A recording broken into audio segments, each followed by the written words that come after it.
नमस्कार बंधुरा आमी राजा और आपनारा देखছেন आमार स्वप्नेर बागान यूट्यूब चैनल। तो देखुन एकदम जैब उपाय कि सुंदर झिंगे झुलছে एकटी दुटी तीनटी एवं এই দিকে রয়েছে দুটি চারটি এবং পাঁচটি। तो टोटाल कत सुंदर देखुन सबुज और सतेज झिंगे एकदम जैब उपाये छाद बागाने रासायनिक मुक्त। तो এইটা কিভাবে করতে হয় দেখাচ্ছি। দেখুন আমি যে ঝিঙের বীজ নিয়ে নিয়েছিলাম এক রাত্রির জলে মিশিয়ে ভিজিয়েছিলাম। তারপর আমি কোকোপিট ভার্মি কম্পোস্ট এই দুটিকে একসাথে মিশিয়ে নিয়েছিলাম सीड जार्मिनेशনের জন্য।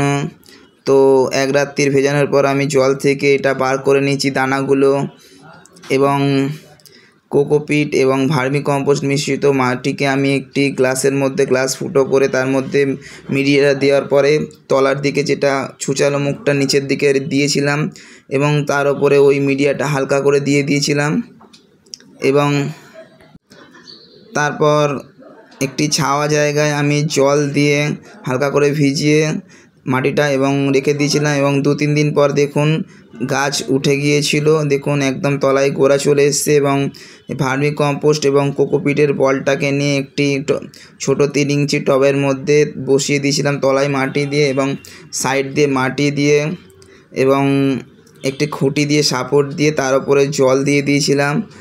तो देखुन एरकम भावे बसिए दिएछिलाम एवं एकटी सेमी सेट एरियाय रेखे दिएछिलाम। देखुन এইভাবে গাছগুলি সেট হয়ে যাবে এবং গাছগুলি সেট হওয়ার পরে দেখুন লতিয়েও যাচ্ছিল, তাই আমি এবার বসানোর সময় হয়ে এসেছে।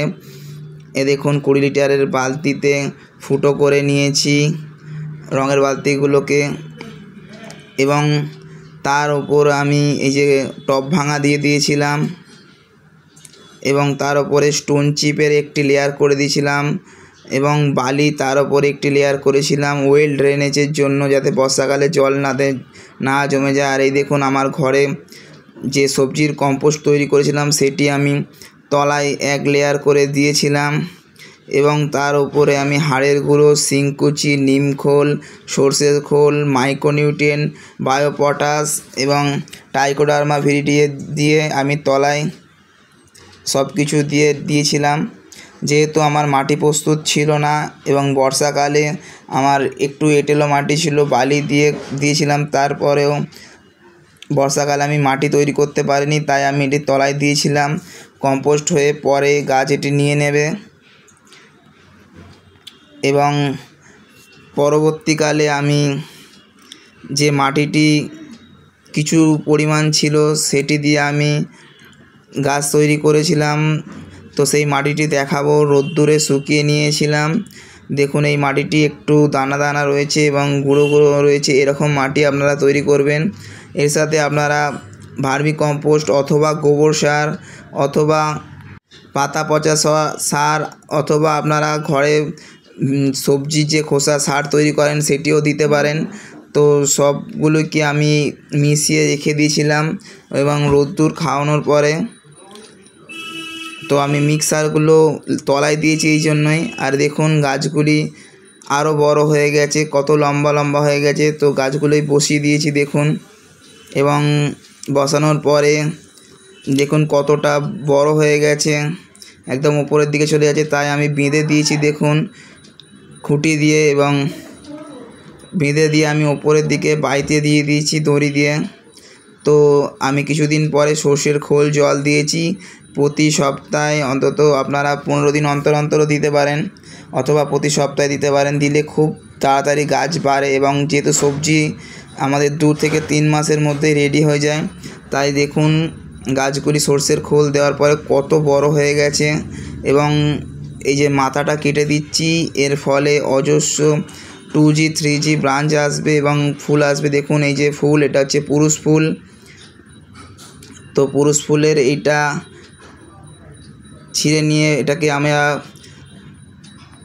পলিনেশন করব। তো এই দেখুন এর যে মাঝখানের অংশটা এটিকে আমি ছিঁড়ে নেব এবং শুধু মাঝখানের অংশটি নেব। দেখতেই পাচ্ছেন দেখুন এই যে অংশটি আমরা নেওয়ার পরে পুরুষ ফুলের এটাকে আমরা স্ত্রী ফুলের একদম যে গর্ভাশয় আছে সেইখানে আমরা এই পুরুষ ফুলের রেণুটি আমরা পলিনেশন করে দিচ্ছি। এইভাবে পলিনেশন করবেন, দেখবেন সব ঝিঙে কিন্তু হলুদ হয়ে ঝরে পড়বে না, একদম ভালোভাবে থাকবে। এইটা পরবর্তীকালে দেখাচ্ছি। এই ঝিঙেটিও আমার সাকসেসফুল হয়েছে এবং গাছে দেখুন আমি আরও আগে করেছিলাম সেইগুলিও রয়েছে। ঝিঙে সেট হতে শুরু করেছে কতগুলি পুরুষ ফুল এবং স্ত্রী ফুল দেখিয়ে দিচ্ছি আপনাদেরকে। এই দেখুন পুরুষ ফুল এবং স্ত্রী ফুলের গায়ে ফলটা থাকে। দেখুন এই যে আমার পাতাগুলি রয়েছে, একটু কিছু হয়নি। আমি নিয়মিত প্রতি সপ্তাহে নিম তেল দিয়ে গেছি, যদিও এতে ম্যাপ পোকা হয় তো হয়নি। দেখুন একদম ফলগুলি বড় হয়ে গেছে, দেখুন কত বড় হয়ে গেছে এবং একটুও দেখুন ফলের মধ্যে একটুও দাগ নেই, একদম জৈব উপায়ে। ফলগুলি আসার সময় আমি গাছের গোড়ায় ডিমের খোসা এবং কলার খোসা ভেজানো জল দিয়েছিলাম এবং এই যে গাছের ফলগুলো সবুজ এবং সতেজ হওয়ার কারণ হচ্ছে একদম জৈব উপায়ে আপনারা সবজির খোসার তরল সার দিতে পারেন। তো এই দেখুন এই যে ফেরোমন ট্র্যাপটা আমি লাগিয়েছিলাম, যার কারণে একটুও ফল ছিদ্রকারী কিন্তু একটুও ফল ছিদ্র করতে পারেনি। তো আজ আমি এইটা হারভেস্ট করে নিচ্ছি। তো আরও কিছু দিনে একটা করে একটি দুটি, কালকে আরও একটি নিয়ে নেব। তো দেখলেন একদম সবুজ সতেজ জৈব উপায়ে আপনারা এরকম সুন্দর ঝিঙে ফলান আর রাসায়নিক মুক্ত আপনারা ছাদ বাগানে চাষ করুন। তো ভালো লাগলে বন্ধুরা অবশ্যই চ্যানেলটিকে সাবস্ক্রাইব করবেন। ধন্যবাদ।